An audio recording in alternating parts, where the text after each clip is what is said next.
एक समय की बात है। गुरुजी और उनके शिष्य भाई बाला और भाई मर्दाना यात्रा करते हुए एक पहाड़ पर पहुंचे।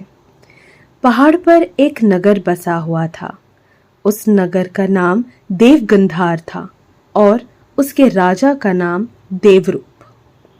भाई मर्दाना बोले, गुरुजी, देखो, पहाड़ पर एक नगर दिखाई दे रहा है।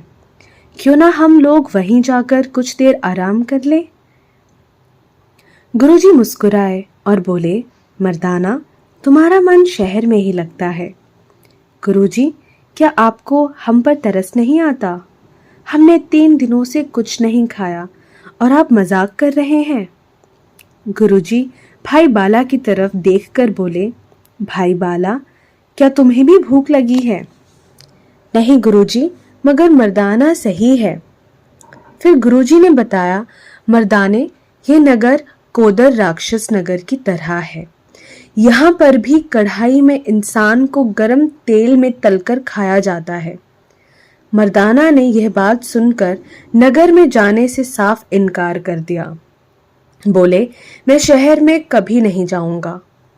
पहले भी बड़ी मुश्किल से वापस बच के आया था, परंतु गुरुजी ने कहा, नहीं मर्दाने, इस नगर में तो जरूर जाएंगे, नहीं तो हमारा यहाँ आने का उद्देश्य पूरा नहीं होगा। गुरुजी की बात मानकर दोनों उनके साथ नगर की ओर चल दिए। गुरुजी नगर से कुछ ही दूरी पर रुक गए और एक पेड़ के नीचे बैठ गए। गुरुजी ने बताया, यहाँ एक राजा का नाम देवरूप है और इसकी सेना में 17 लाख सैनिक हैं। अभी वह बातें कर ही रहे थे कि राजा देव अपने सैनिकों सहित शिकार खेलते हुए वहां पहुंच गए और उसने उन तीनों को वहां बैठे देखा। तो उसने अपने 3 सैनिकों को उनको पकड़ने के लिए कहा और बोला, जाओ और उन तीनों को पकड़कर मेरे पास ले आओ। आज के दिन ये सब हमारा शिकार है, इन्हें हम तल कर खाएंगे। तीनों सैनिक गुरुजी के पास उन्हें पकड़ने पहुंचे तो उन्हें गुरुजी दिखाई नहीं दिए। वह लौटकर राजा के पास आए और बोले, राजन, वहां तो कोई नहीं है। राजा ने दूसरे 3 सैनिक बुलाए और कहा, तुम जाकर उन तीनों को पकड़कर लेकर आओ। परंतु उन सैनिकों को भी गुरुजी दिखाई नहीं दिए। इसी प्रकार राजा ने 7 बार अपने सैनिक भेजे, मगर हर बार सैनिक अंधे होकर वापस लौटे। उन्हें गुरुजी और उनके शिष्य दिखाई नहीं देते थे। राजा देव परेशान हो गए। उन्होंने अपने मंत्री को बुलाया और उससे कहा, मंत्री जी, क्या हो रहा है? जो भी इन्हें पकड़ने जा रहा है वह अंधा होकर वापस आ रहा है। हे राजन, मुझे लगता है यह कोई आम इंसान नहीं है, यह तो कोई दिव्य आत्मा है। मैं मन में सेवा भावना लिए उनके पास जाता हूं। अगर मैं भी अंधा हो गया तो जो भी आपको ठीक लगे वह मेरे साथ करना।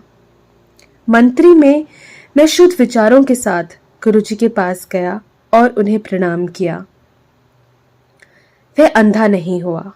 उसने गुरुजी से पूछा, हे सद्गुरु, आपका नाम क्या है और आप कहाँ से आए हैं? गुरुजी ने कहा, मेरा नाम नानक निरंकारी है और मैं अमरानगर से आया हूँ। यह अमरानगर कहाँ है? अमरानगर दिशाओं से परे है। गुरुजी ने अपना शारीरिक नगर नाम बताकर जहां उनकी आत्मा वास करती है उसका नाम बताया। मंत्री ने गुरुजी को अपने नगर में आने का निमंत्रण दिया। गुरुजी कृपा कर कर, आप मेरे साथ मेरे नगर में चलें। हम तो फकीर हैं, हम जहां बैठ गए वहीं बैठ गए। वापस राजा के पास गया और बोला, महाराज की जय हो, महाराज की जय हो। महाराज, आपके नगर में एक अलौकिक शक्तियों के स्वामी एक संत आए हैं। आप भी मेरे साथ चले और अपने मन में कोई धारणा लेकर चलना। अगर पूरी हो गई, सच हो गई, तो वाकई में हम मान जाएंगे कि वो एक सिद्ध पुरुष हैं, और अगर पूरी नहीं हुई तो यह सिद्ध हो जाएगा कि वह व्यक्ति कोई आम आदमी है। राजा मंत्री की बात से सहमत होकर चलने लगे। अगर यह मेरा भोजन है तो मैं इन्हें तलकर खाऊंगा, और अगर मैं ही अंधा हो गया तो मैं इनकी सेवा करूंगा। यह सोचकर वह अपने सभी सैनिक और राजाओं के संग गुरुजी के पास चला गया। जैसे ही वह सब गुरुजी के पास पहुंचे, मंत्री को छोड़कर सभी अंधे हो गए। यह देखकर मंत्री ने राजा से उनके विचार पूछे। हे राजन, अभी बताओ गुरुजी सिद्ध पुरुष है या नहीं? राजा देवरूप बोले, मंत्री जी, तुमने बिल्कुल सही कहा था। जैसा कहा था वैसा ही पाया। अगर यह अभी मुझे दिखे तो मैं इनके चरण पकड़ लूंगा। मंत्री ने गुरुजी से राजा को भी दर्शन देने की प्रार्थना की।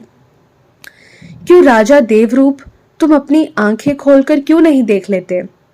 इतना कहते ही राजा को गुरुजी नजर आने लगे। राजा ने गुरुजी के पैर पकड़ लिए और उनसे क्षमा मांगी। गुरुजी, मुझे क्षमा कर दीजिए। आप हमारे संग हमारे महल में भोजन के लिए चले, परंतु गुरुजी ने कहा तुम्हारा खाना हमारे खाने योग्य नहीं है। गुरुजी, मैं आपके लिए शाकाहारी भोजन बनवाऊंगा। मनुष्य और अन्य जीवों पर दया किया करो, उन्हें तलकर खाना छोड़ दो। राजा बोला, गुरुजी, अगर आप चाहें तो मैं सब कुछ छोड़कर आ सकता हूं। गुरुजी राजा की यह बात सुनकर उनके साथ उनके नगर में चले गए और वहां 9 महीने तक रुके।